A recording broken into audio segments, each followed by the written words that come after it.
今次嘅福音係講耶穌受洗之後被引領到曠野嘅事。佢喺曠野度過咗40個日與夜，最後成功抵禦魔鬼嘅3次試探。呢件事話俾我哋知，佢同亞當喺伊甸園嘅失敗唔同。耶穌作為第2個亞當，佢完全咁信服於天主，結果就戰勝咗魔鬼嘅試探。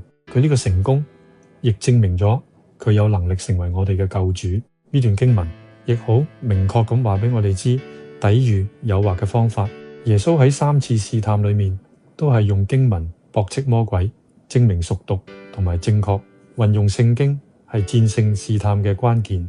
大家記住，魔鬼好鍾意喺人軟弱，例如失落、孤獨嘅時候入侵我哋，所以我哋要時時都諗住天主嘅教導，咁樣先可以令到自己時時保持警醒。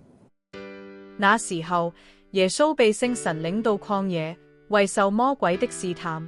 他40天40夜禁食，後來就餓了。試探者就前來對耶穌說：你如果是天主子，就命令這些石頭變成餅吧。耶穌回答說：經上記載，人生活不只靠餅，也靠天主所說的一切話。那時，魔鬼引耶穌到了聖城，使他站在聖殿頂上，對他說：你如果是天主子，就跳下去，因經上記載，他為你吩咐了自己的天使，用手托着你，免得你的腳碰在石頭上。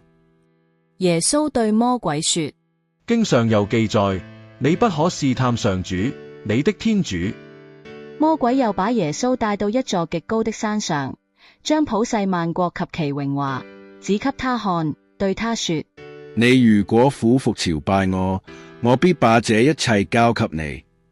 那時，耶穌就對魔鬼說：去吧，撒旦，因為經上記載，你要朝拜上主，你的天主，唯獨侍奉他。於是魔鬼離開了耶穌，就有天使前來侍候耶穌。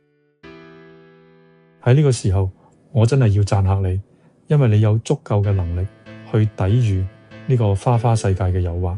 就因為咁，你先至可以睇晒呢段片。另外，亦證明你係一個有福嘅人，因為你願意接受天主嘅聖言。